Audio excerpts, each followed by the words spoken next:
This video will demonstrate through the program Summit Professional how to create your map books that have been pre-created for you, assigned to your AgX account, and then they become available to do the mapping once the processing in FarmRight has been completed. So if I come up here to the reports section and drop down here to FarmRight reports, all my map books appear over here on the right hand side.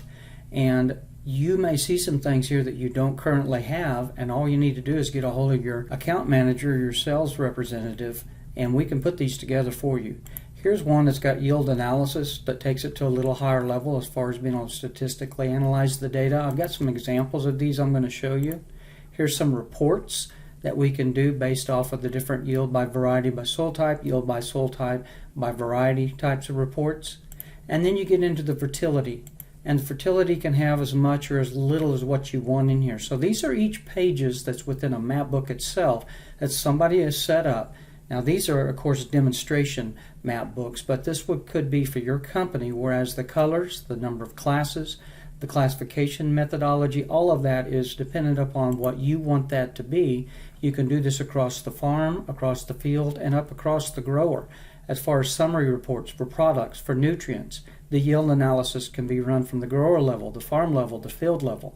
And if I come down here, we also have the multi-year analysis where you can look at the spatial trends. That's a comparison to the average, the temporal stability, which is the percent change across the field, and then the management units, which is a query between these two above layers, spatial trends and temporal stability. In other words, areas are really high and stable, average and stable, low and stable, yields over time of course, and then really unstable. And people use that for variable rate corn planting recs in the spring if they have multiple years of good yield data.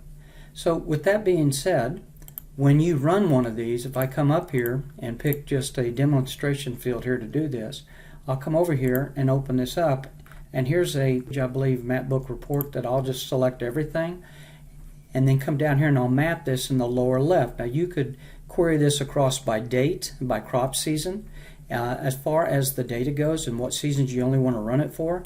But when you map that, you're going to tell us where you want to put those actual reports at.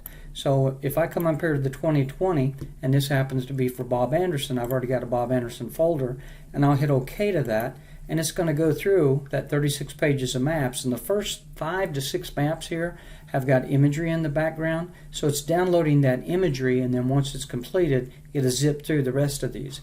Now I've got several of these already created, and I'm going to pull these across here just to show you the demonstration of them. So this is the report that I was talking about. Here's the farm imagery with the imagery in the background, the topography map, the soil test points with the IDs in the background, soil test results table with the average, min, max above as far as each one of the different variables that was tested for, soil type map, buffer pH. These are your classes, your colors, your breakdown, your methodology as far as how the classification is classified.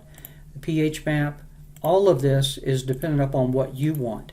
And again, these are map books. These are what you're going to put together along with our people for being able to create the information off these reports that you want.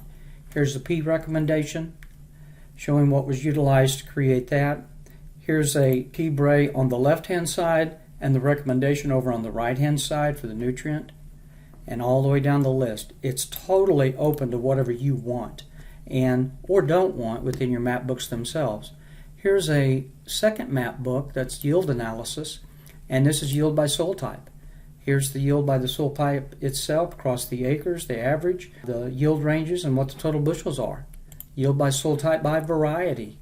Yield by soil type variety by seed rate. Yield by variety by soil type. I mean, this can be put together any which way that you want to.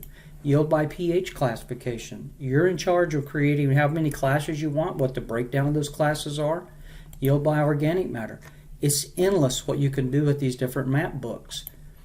The critical thing to remember here is that the data has to be processed through FarmRight. It puts everything in that same spatial comparison, which is that grid. Typically people do 60-foot cells, but not always. But if, let's say it is 60, so it just drills down through all the time and space for those 60-foot cells and does all this analysis for you. In other words, we've always preached standardization. Well, this is the standardization of the spatial data that gives us this output that you're looking at right here. This is called a means table, and this is whereas somebody's came in here and set up these classes, or this possibly could just be done automatically. But this is from 30 to 45 bushel to the acre. There's the average buffer pH, and so on across the scale here. So the whole point of this type of report is to be able to look at this and just come in here and use descriptive statistics to look at, well, how did the yield, as far as the yield classifications go, how did my variables perform? All the way down to where we've got 11.88% of the field that's between 82.6 to 97. This is soybeans, undoubtedly, yes. And it gives us the average min-max of each of those. If you take that and do the statistical analysis and get into the inferential statistics, this is a correlation matrix. It goes through and it compares how your dry yield correlated with everything that you've got here. And of course, these are quite low, but yield and CEC and organic matter are about the same, and they always should be pretty close, but there's not a lot of variability being explained there by the yield for the variables that's been tested for. If you look at your K and your Bray, that's pretty highly correlated here at a 0.89. And your values are going to range from a -1 through 0 to a +1. -1 means it's a strong indirect or reverse relationship. One goes up, the other goes down. 0 means there's little to no, there's no influence of one variable over the other. And a 0.1 means that you have a strong direct relationship. As one goes up one part, the other goes up one part. So you look at your K and your P is pretty highly correlated at a 0.89. These Mapbook reports are totally up to you and whatever you might want as far as being able to run these out of these different map books that you've been assigned and put together to your AgX account.